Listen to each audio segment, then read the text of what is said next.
Kidd Kraddick in the morning. The Showbiz Top 5. Hey, this is Kellie Rasberry with your Showbiz Top 5 for Friday. It's May the 8th. Howie D always will be, always has been my favorite Backstreet Boy, and now he's a baby daddy. Congratulations to Howie and his wife Lee. Once my sworn enemy, but he married her and now he's had a baby with her, so I guess my chances with Howie have come and gone.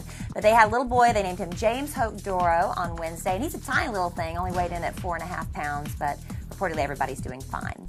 Kiefer Sutherland turned himself into New York City police yesterday to be charged with headbutting that designer named Jack McCullough at a party the other night, just 2 days ago. Kiefer's standing there a little drunk, as usual, and he's talking to Brooke Shields, and when Jack bumps into her and knocks her over, she almost hits the ground but sort of recovers at the last second. Kiefer, Jack Bauer, right? Kiefer demands Jack apologize. Something happened and it escalated really quickly to the point where Kiefer headbutted Jack and left him with a big cut on his head.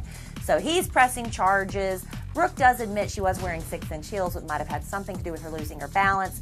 And police, I'm sure, are going to want to question her about this one, too. Daisy De La Hoya, she was rejected by Bret Michaels on Rock of Love 2. And so VH1 liked her personality. They decided to give her her own reality show called Daisy of Love. I missed episode 2. My TiVo recorded the wrong channel by mistake, so I have to catch the next time it comes on, I think Saturday morning. But anyway, she was rushed to the emergency room yesterday morning. Her friend came over really early and said she was babbling incoherently and a little out of it, so he called 911. Now, sources say she'd been partying pretty hard earlier that night, so some people were speculating it was an overdose. But her rep issued a statement saying it was not that. Yes, she had to go to the emergency room, and she was babbling, but it's because she's exhausted.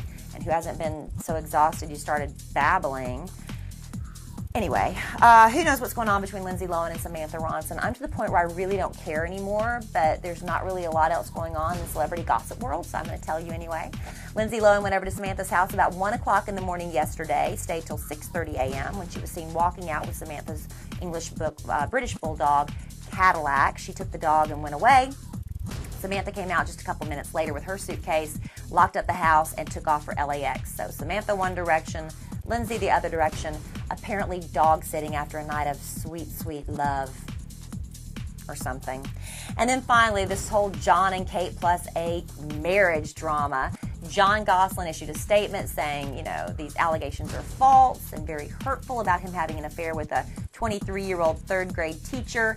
But now Star Magazine's reporting that he might not have been the first one to allegedly stray in this relationship. Kate is said to have had a bit of a wandering eye, got a little too close to her personal trainer, too close for comfort, and had to kind of nip that one in the bud. But now we hear she's sort of getting close to her bodyguard who travels with her while she's out promoting her book, 8 Little Faces, and John's sitting at home with the kids. So she's getting a little snuggly with this guy. John's getting the cold shoulder from Kate. He's out looking around, hoping to find a good time, a little female attention, and boom, there you have an affair. At least that's the allegations. We'll see the truth eventually, hopefully, when John and Kate +8 comes back for another season. And that's your Showbiz Top 5 for Friday.